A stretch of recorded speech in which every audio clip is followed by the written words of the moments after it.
Oke, Assalamualaikum warahmatullahi wabarakatuh. Bertemu lagi bersama saya. Pada kesempatan kali ini kita akan membahas mengenai Gua Jepang Pundong. Oke, bagi teman-teman yang ingin berkunjung ke Gua Jepang Pundong, kalian bisa mengambil rute jalur Parangtritis. Nanti ketika sampai di jembatan Kretek, kalian bisa ngambil belok kiri, mengikuti jalur sampai ketemu nanti penunjuk jalan yang bertuliskan Gua Jepang. Nanti belok kanan, nanjak terus kurang lebih selama 15 menit hingga nanti sampai di situs Gua Jepang Pundong. Secara administratif, Gua Jepang Pundong sendiri itu terletak di 2 kabupaten. Yang pertama nanti berada di Kabupaten Bantul. Terus yang satunya lagi, sebagian guanya lagi nanti terletak di Kabupaten Gunung Kidul. Sejarahnya sendiri bagaimana sih Gua Jepang Pundong? Jadi seperti ini, ketika ketika Jepang masuk Indonesia kira-kira tahun 1942, mereka berhasil menguasai Indonesia secara keseluruhan ya pada perang Pasifik atau perang dunia kedua dari tangan Belanda. Nah, Jepang untuk mempertahankan wilayahnya dia mendirikan berbagai macam pos-pos pertahanan. Nah, pos-pos pertahanan Jepang itu lebih dikenal dengan nama Gua Jepang. Nah, Gua Jepang sendiri di Indonesia itu banyak, tapi kita bahas secara spesifik yang berada di Yogyakarta. Yang berada di Yogyakarta sendiri kurang lebih ada 3 Gua Jepang. Yang pertama berada di sini, Gua Jepang Pundong, tepatnya ya, Gua Jepang Pundong. Terus nanti di video yang lalu saya sudah sempat membahas mengenai Gua Jepang yang berada di Sentonorejo. Terus yang terakhir ada juga Gua Jepang yang berada di Gunung Merapi, tepatnya Gua Jepang Kaliurang. Nah, apa sih fungsi dari Gua Jepang?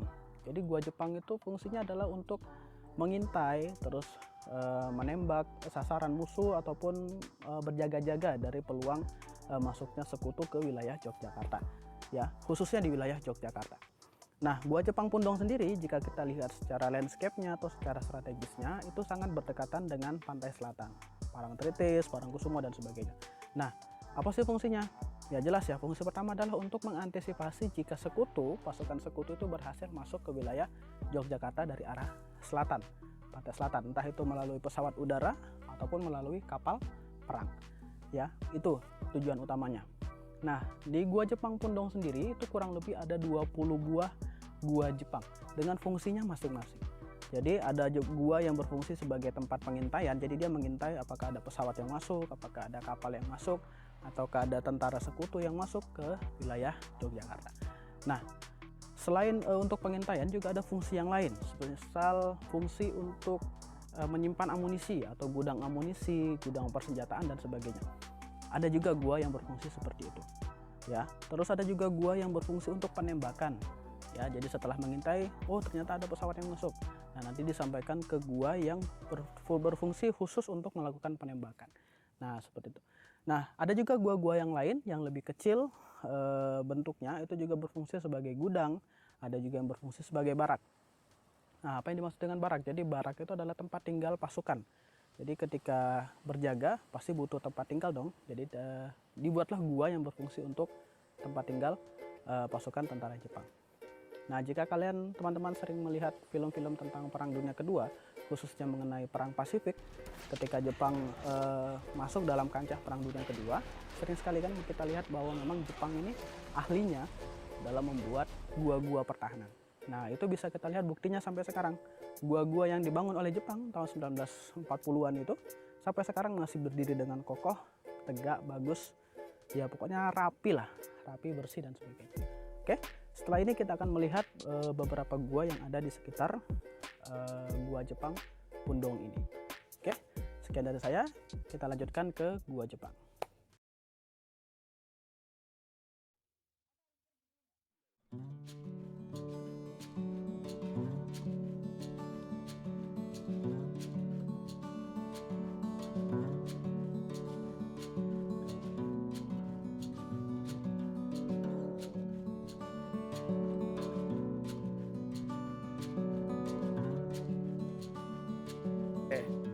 Oke, jika teman-teman kesini nanti jalanannya sudah cukup bagus, sudah aspal, terus nanti ya asik lah gitu lah, tidak terlalu jelek banget jalanannya, pemandangannya juga cukup bagus. Oke, kita lanjutkan. Oke, kita mulai ya, kita mulai dari gua yang pertama. Jadi kita langsung ke gua yang ke-8. sebenarnya di sana juga sebelah sana ada gua 1, 2 dan seterusnya. Kita mulai dari gua yang ke-8. Nah, gua ini memiliki 2 pintu. Jadi di pintu pertama sebelah sana juga ada 1 pintu lagi. Nah, di dalamnya itu dihubungkan semacam ruangan besar lah gitu. Nah, bisa digunakan untuk apa? Di sini bisa digunakan sebagai tempat istirahat pasukan ataupun untuk menyimpan amunisi, persenjataan dan sebagainya. Ya, karena ruangannya yang cukup luas. Di atas sana ada semacam ventilasi dan sebagainya. Oke, ini gua nomor. Kita lanjutkan ke gua yang berikutnya. Di sana gua. Oke.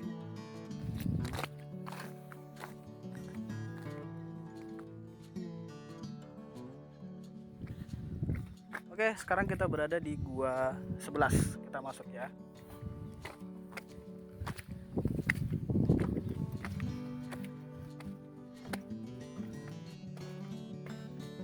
Nah, pintu masuk menuju gua 11 itu cukup sempit ya, karena memang fungsi dari guanya sendiri itu kan untuk pertahanan. Jadi tidak senyaman mungkin tidak senyaman rumah ya. Jadi memang fungsinya hanya untuk pertahanan.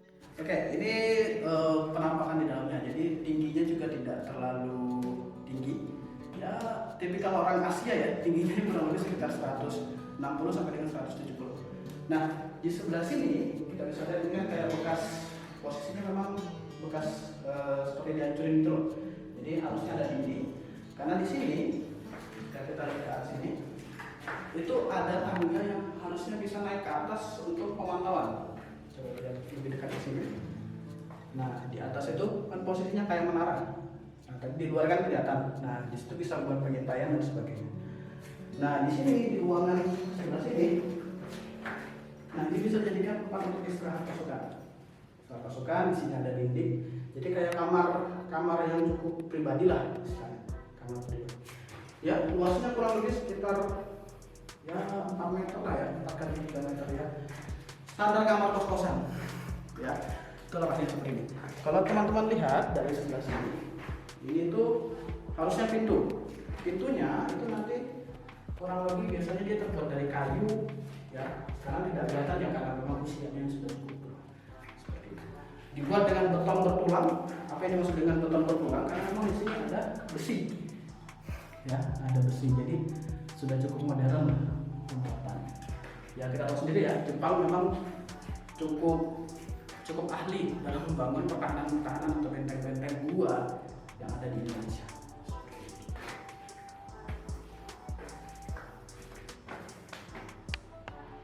Oke, sekarang kita berada di gua 12, mendekat sedikit. Oke, sebenarnya lokasinya atau tempat ini sebenarnya tidak mirip gua sebenarnya, tapi lebih mirip kayak ya ceruk atau ya kayak kolam renang lah gitu ya, istilahnya ya kayak kolam renang. Nah, fungsinya seperti apa? Ini menurut spekulasi saya ya, saya tidak terlalu mempelajari lebih dalam. Jadi pertama, bisa jadi tempat ini digunakan sebagai tempat untuk mendengarkan kayak suara pesawat yang lewat dan sebagainya.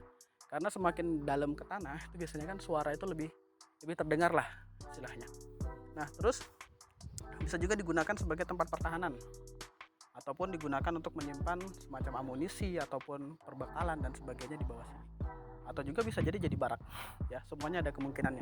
Bisa juga nanti dibangun seperti ini, di atasnya diberikan atap juga bisa. Nah, jadi ada beberapa kemungkinan ya. Nah, karena memang bentuknya yang cukup unik seperti ini. Oke, seperti itu. Kita lanjut ke gua berikutnya.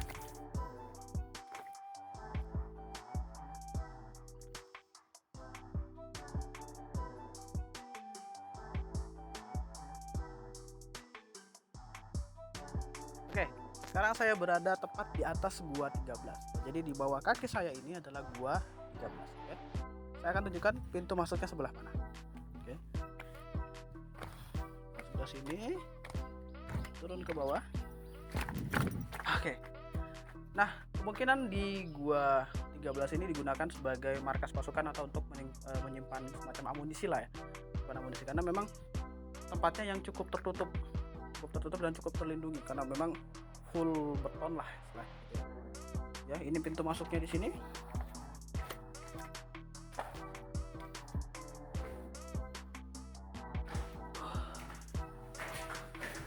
Oke, sekarang saya tepat berada di dalam gua 13 ya. Pintunya cukup kecil.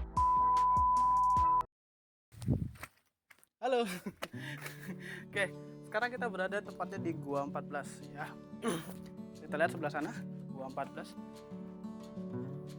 Oke. Bentuknya kurang lebih seperti ini.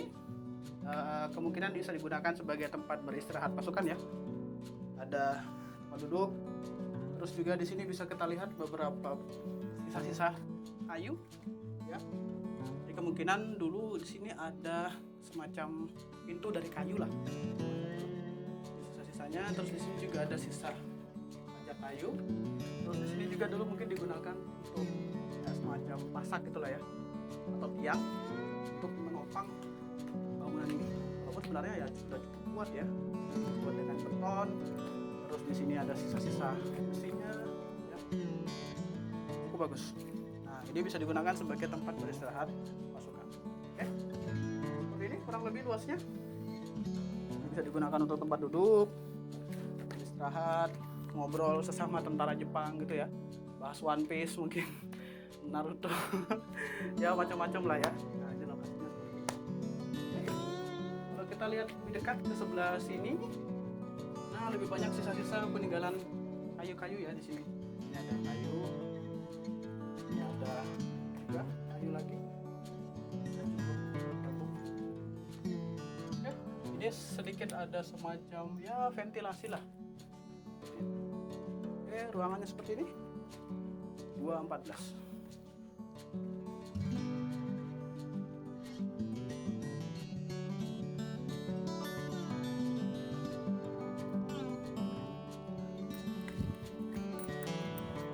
Oke, terima kasih teman-teman sudah mengikuti perjalanan saya di Gua Jepang Pundong tepatnya.